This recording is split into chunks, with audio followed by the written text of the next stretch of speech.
तो 5 finger concept में क्या था? पहला शरीर था, स्थूल शरीर। वो कहाँ से आता है? माता पिता से आता है। तो माता पिता से आता है, इसलिए ये स्थूल शरीर है। लेकिन उसके बाद फिर क्या बताया था? जो मन शरीर है, मन शरीर कहाँ से आता है? समाज से आता है। जैसे उदाहरण दिया था कि अगर आप दूसरे देश में चले जाएं, आप जंगल में चले जाएं, आप पंजाब में चले जाएं, तेलुगु में चले जाएं, तमिलनाडु में चले जाएं, तो वहां पे आप कौन सी भाषा जानेंगे? आप भाषा जानेंगे कि अच्छा मैं अभी दूसरे देश में चली गई तो वहां पे इंग्लिश बोलना शुरू कर दिया, वैसा ही हमने पहनावा कर दिया। तो ये जो मन है, ये हमारा कहाँ से आता है? हम जब समाज में चारों तरफ एक दूसरे के साथ रहते हैं, एक दूसरे के साथ व्यवहार करते हैं, तो उससे हमारा मन का विस्तार होता है, हमारी बुद्धि है।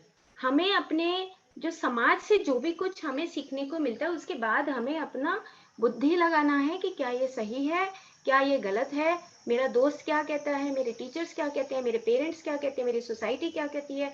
उसके बाद क्या मैं इस उन सब को सुनने के बाद मैं क्या चाहता हूँ, मेरे अंदर कौन सी ऊर्जा है, मैं क्या करना चाहता हूँ जीवन में। पढ़ाई के पढ़ाई का मतलब है कि आपके अंदर जो कला है उसको बाहर निकालो। ये पढ़ाई है, ये शिक्षा है, ये एजुकेशन है।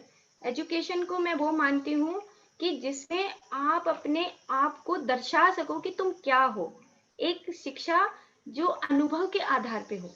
एक अगर माँ है और वो किचन में खाना बनाती है, तो शायद मुझे वो खाना बनाना नहीं आता इतना अच्छा जितना मेरी माँ बनाती है।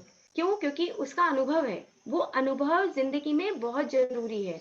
और हम सब एक रोबोट और मशीन ना होके हम एक अनुभवी, एक सृजनकर्ता, मतलब खुद के अंदर जो हमारे अंदर शक्तियां हैं उसको लेके हम यहाँ पे इस धरती पे आए हैं कुछ सीखने के लिए। तो जो तीसरी उंगली बताई थी कि बुद्धि कर्म अनुसारणी। कर्म का मतलब कि आप जो भी काम करते हैं वो आपका कर्म बन जाता है।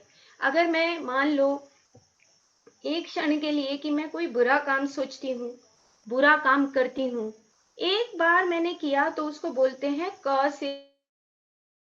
एक बार हो गया, ओके ठीक है, ये क्रिया हो गई।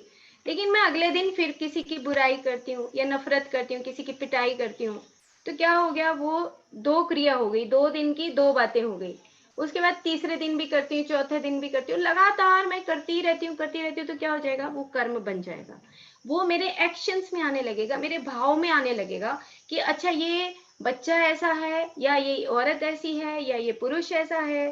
तो ये जो बार बार बार बार हम जब करते हैं तो उसके बाद क्या होता है? एक कंडीशन हो जाती है। एक कंडीशनड व्यक्ति जीने लगता है कि ये तो मेरी सीट है, मैं तो यहीं बैठूंगा, मैं तो ऐसे ही बोलूंगा, या मैं ऐसे ही खाऊंगा। ये नहीं करना है। आपके अंदर आप हमेशा एक जिंदा इंसान की तरह आपको काम करना है। आपको समाज से जो बातें सुननी है या सीखनी है वो सीख सकते हो, लेकिन आपका बुद्धि कर्म अनुसारनी।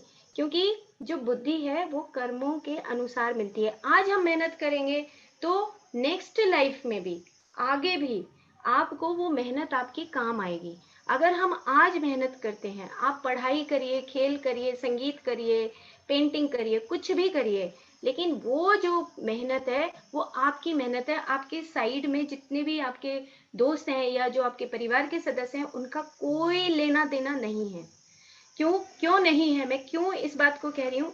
क्योंकि मैं जो आपको अभी एक पुस्तक का नाम लिया, एक पुस्तक का नाम और लेती हूँ कि एक डॉक्टर रॉबर्ट सेचवर्ड हैं, सोल प्लान करके, ए सोल प्लान और सोल गिफ्ट, उन्होंने 2 पुस्तक लिखी।